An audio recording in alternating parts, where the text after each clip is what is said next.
Hello friends, நம்ம இந்த கொலுக்கு நம்ம 4 வகை பலகாரம் பார்த்துட்டோம். கொலுவும் ஆரம்பிக்க போகிறீங்க. இன்றைக்கி கொலு வச்சுருவாங்க, நாலுலேருந்து எல்லாரையும் கூப்பிடுவாங்க. அதுக்கு ஃபஸ்ட்டு நம்ம என்ன பார்த்தோம், இனிப்பு வடை பார்த்தோம். ரெண்டாவது ராகி கொழுக்கட்டை பார்த்தோம். அப்புறம் ராகி புட்டு லிங்க்கு கொடுத்துருக்கேன் உங்களுக்கு. பைத்தம்பருப்பு சுண்டல் பார்த்துருக்கோம் நேற்று.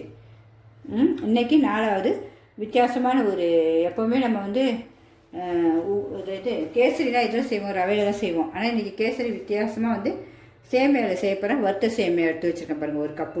செம்ம சூப்பராக இருக்கும். அதனால் சரி, இதுவும் வித்தியாசமாக எல்லாேருக்கும் கொடுக்கட்டும் தான் எடுத்து வச்சுருக்கேன். அதுக்காக வறுத்த சேமியா ஒரு கப்பு எடுத்துருக்கேன். ஒரு 1/4 கப் சர்க்கரை எடுத்துருக்கேன். உங்களுக்கு ரொம்ப இனிப்பு வேணும்னா அரை கூட சேர்த்துக்கலாம் நீங்கள். அப்புறம் தேங்காய் நல்லா கேரட் சீவிரத்தில் சீவி வச்சுருக்கேன். நல்லா ஒரு 3/4 கப்பு. அப்புறம் ஏலக்காவும் சுக்கும் சேர்ந்து நுணுக்கி வச்சுருப்போம் நம்ம எப்போவும். அதுமாதிரி ஒரு பிஞ்சு உப்பு, ஒரு சிறிது அளவு அதுக்கு தேவையானது. அப்புறம் தண்ணி இதுக்கு 1க்கு 1.5 ஊற்றணும். நம்ம தண்ணி எடுத்து வச்சுருக்கேன். தண்ணி அப்புறம் நெய் தேவையான அளவு நமக்கு வேண்டிய எடுத்துக்கலாம். முந்திரி திராட்சை வறுக்கிறதுக்கு நெய் வேணும். இது வறுக்க வேண்டியதில்லை, ஏன்னா ஏற்கனவே வறுத்துருக்கேன்.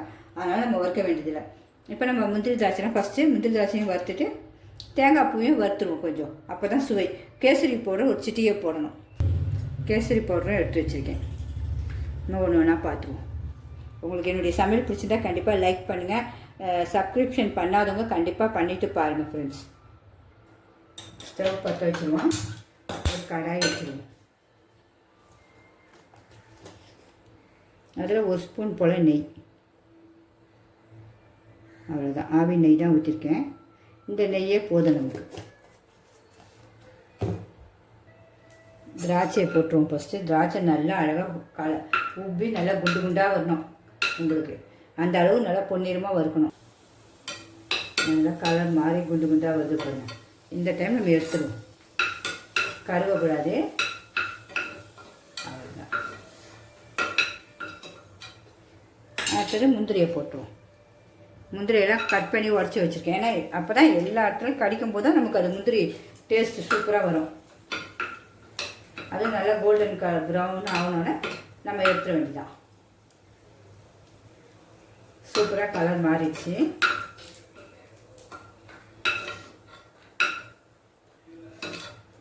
இப்போ இந்த தேங்காய் பூவையும் வறுத்துருவோம்.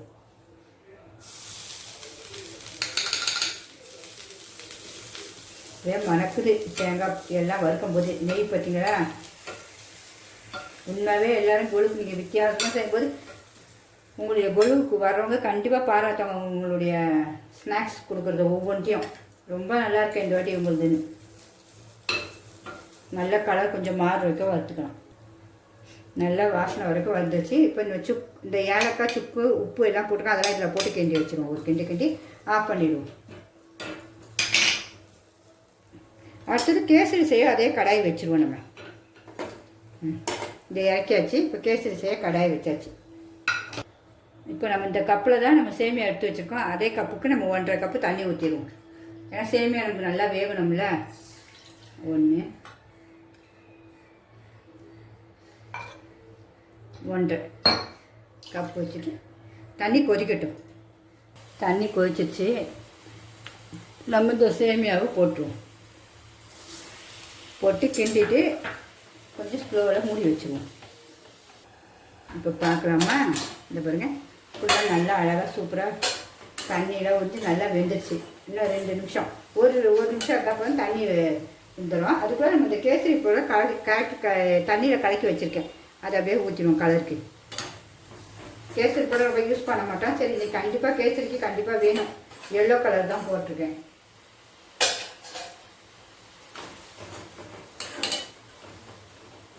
தண்ணியாக வச்சிருச்சு. தண்ணியும் இல்லை. இப்போ நம்ம இந்த சுகர் எடுத்து வச்சுக்க பார்த்தீங்கன்னா இது அப்படியே மேலே தூவிடும். சுகர் போட்டுன்னா கொஞ்சம் மெல்ட் ஆகும் உங்களுக்கு.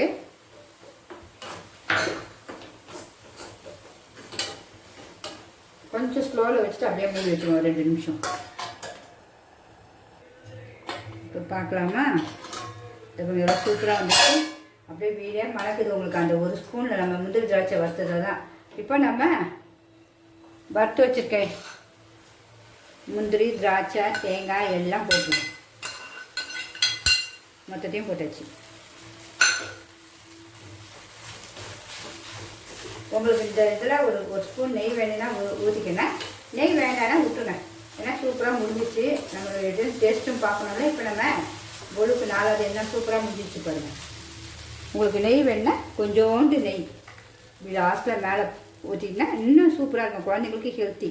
அவ்வளோதான், போதும்.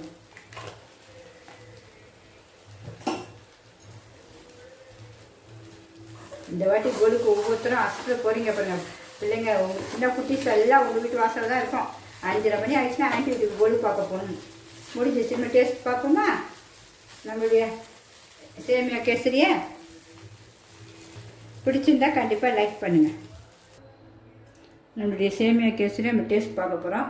பார்க்க அழகாக இருக்குது, நல்லா ஆவி பறக்க. ஒவ்வொரு ஸ்பூன் எடுக்கும்போதும் இந்த முந்திரி வருது பாருங்கள், அவ்வளோ முந்திரி போட்டிருக்கேன். ஏன்னா ஹெல்த்து பார்த்திங்கன்னா வரவங்களுக்கு நீங்கள் கொடுக்கும்போது சும்மா ஒரு முந்திரி போட முடியாது நம்ம, அதுக்காக வேற ஒன்றும் இல்லை. இப்போ டேஸ்ட்டையும் பார்த்துருவோம். சூடாக இருக்குது, ஆவி பறக்குது பாருங்கள்.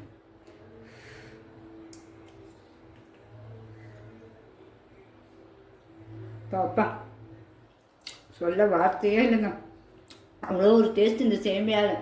இந்த நெய் சர்க்கரை எல்லாம் அந்த முந்திரி திராட்சை சேரும்போது ஏலக்காய் சுக்குடைய ஃப்ளேவர் எப்பா அசத்துதுங்க. கண்டிப்பாக மிஸ் பண்ணாதீங்க, எல்லாருமே செஞ்சுருங்க வீட்டில். சின்ன குழந்தைங்களுக்கும் ஈவினிங் செஞ்சு கொடுங்க. கொழுக்கும் கண்டிப்பாக இது ஒரு நாள் டிஷ் வைங்க கண்டிப்பாக. எப்படி ஆவி பறக்குது பாருங்கள். உங்களுக்கு பிடிச்சிருந்தா கண்டிப்பாக லைக் பண்ணுங்கள், உங்கள் ஃப்ரெண்ட்ஸும் ரிலேட்டிவ்க்கும் ஷேர் பண்ணுங்கள். புதுசாக பார்க்குறவங்க சிம்பா நியூ ஜெட் சேனலுக்கு சப்ஸ்கிரிப்ஷன் பண்ணுங்கள், பண்ணாதவங்க கண்டிப்பாக பண்ணிடுங்க ஃப்ரெண்ட்ஸ். ஓகே, பாய்.